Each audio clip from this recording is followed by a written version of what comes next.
those shoes.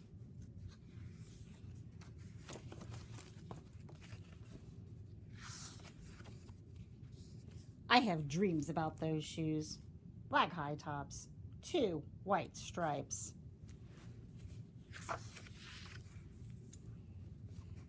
Grandma, I want them.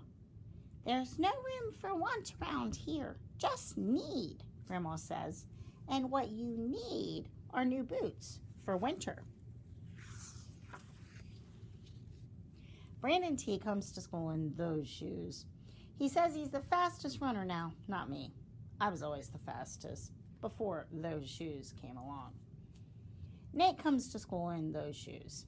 Antonio and I count how many times Nate goes to the bathroom. 7 times in one day, just so he can walk up and down the hall real slow. Next, Alan, Jacoby, and Terrence each get a pair. Then one day, in the middle of kickball, one of my shoes comes apart.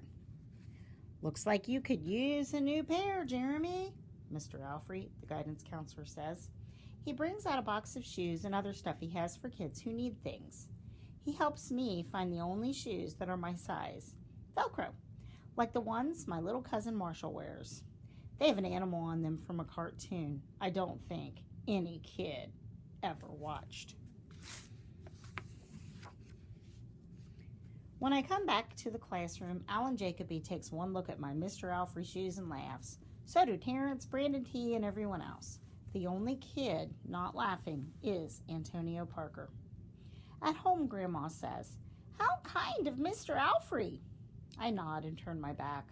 I'm not going to cry about any dumb shoes.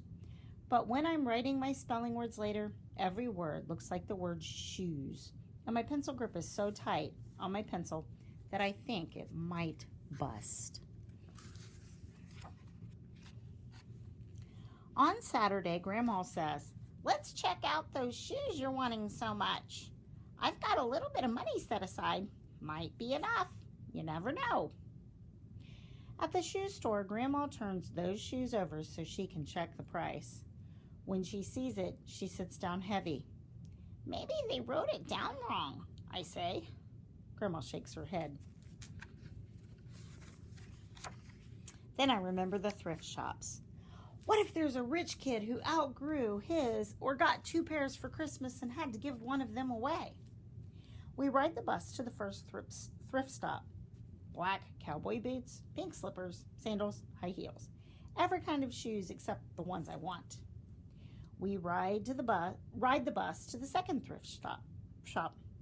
Not a pair of those shoes in sight. Around the corner is the third thrift shop. I see something in the window. Black shoes with 2 white stripes. High tops. Perfect shape. Those shoes! My heart is pounding hard as I take off my shoes and hitch up my baggy socks. "How exciting," Grandma says. "What size are they?"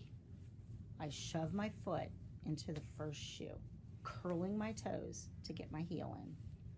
"I don't know, but I think they'll fit." "They fit."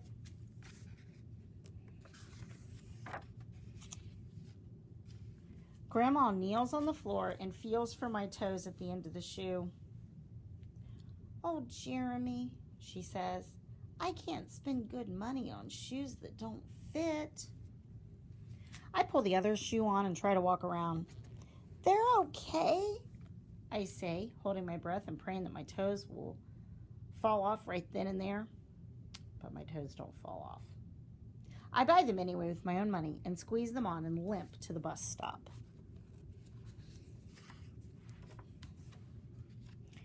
At home a few days later, Grandma puts a new pair of snow boots in my closet and doesn't say a word about my 2 big feet shuffling around in my 2 small shoes. "Sometimes shoes stretch," I say. Grandma gives me a hug. I check every day, but those shoes don't stretch. I have to wear my Mr. Alfrey's to school instead. One day during math, I glance at Antonio's shoes. One of them is taped up. and his feet look smaller than mine. After school, I head to the park to think. Antonio is there, the only kid who didn't laugh at my Mr. Alfrey shoes. We shoot baskets. A loose piece of tape on Antonio's shoe smacks the concrete every time he jumps. I think, I'm not going to do it. We leap off the swings. I'm not going to do it. We race from one end of the playground to the other. I'm not going to do it, I say. Do what? Antonio says, breathing hard. Grandma calls me for supper and invites Antonio over too. After supper, he spies my shoes. How come you don't wear them?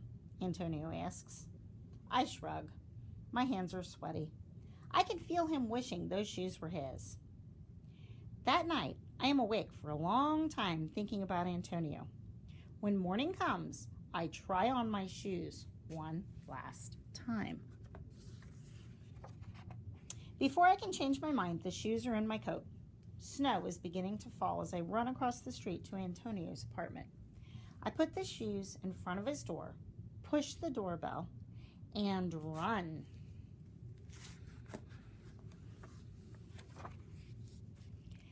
At school, Antonio is smiling in his brand new shoes.